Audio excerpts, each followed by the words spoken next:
Hey, evening viewers, welcome to the Taillight Show. To a brilliant day. It's actually New Year's Eve 2023 going into 2024 tomorrow. Surprise, surprise. And I said I didn't know whether I'd get another video done.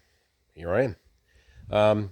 But yeah, brilliant day. I hope my day today, 2020, the end 2023 now rolls on into 2024.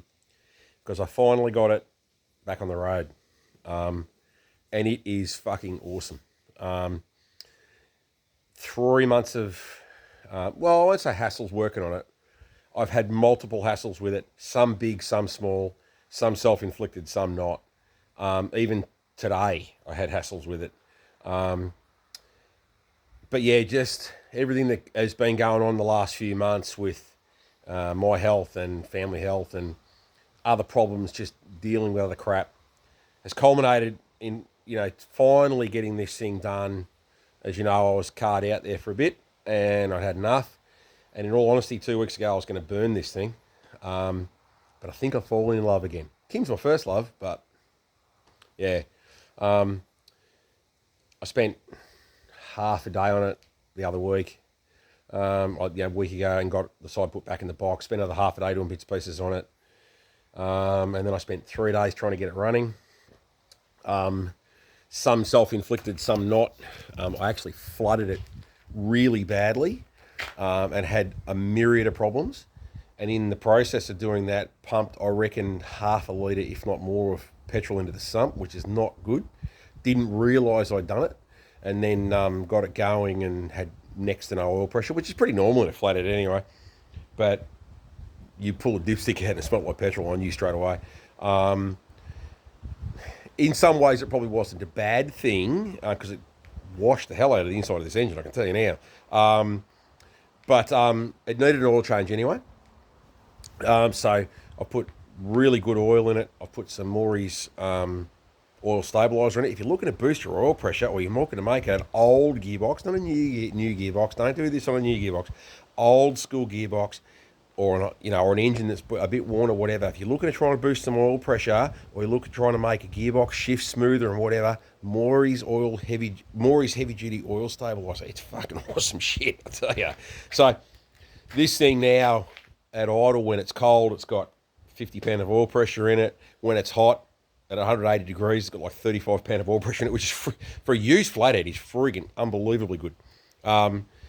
But yeah, so I got it going again today. I actually drove it. I got it going the other day, but I finished it off today. Had a lot. I spent all day on it today. It included cleaning it because it was a pigsty, as you probably saw. But like, she's not bad now. Like, where's my arm going? Here we go.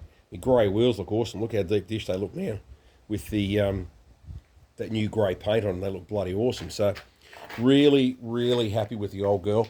I put really good oil in the box, and I put Morey's in it, 50-50 mix, which is probably a bit overboard, but anyway.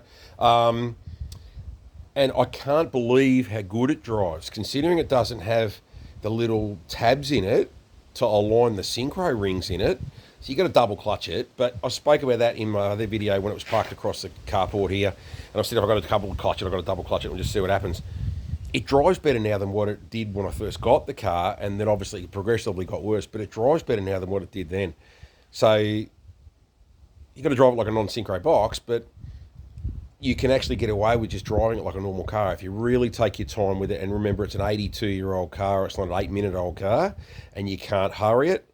It drives fucking brilliantly. I'm really surprised just how good it is. So, yeah, a few little tweaks, extra bits and pieces I've done to it too that I'll show you another time. But I said back in February when I painted this, it was a good car for an 82-year-old car.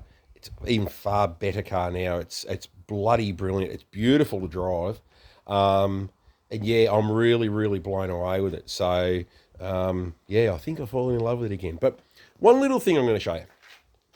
When I was a kid, I had a T-shirt from the Fat Fender Street Rod Shop in Fontana, California. Now, I had heaps of T-shirts, hot rod T-shirts when I was a kid. I had Juice Customs T-shirt, and I had, when I was older, or not when I was a kid, 15 years ago, I had multiple Deluxe Rod Shop T-shirts. G'day, Stephen, Kathleen, how you going, mate? I've got to get another one off them, actually, mate, because I've worn them all out.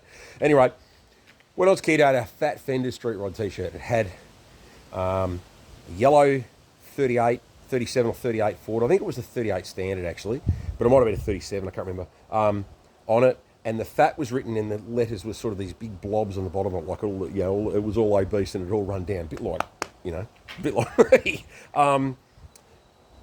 T-shirt went to God, I don't know how long ago. This was probably 35 years ago, I reckon, I had this t-shirt when I was probably 15, 16 year old.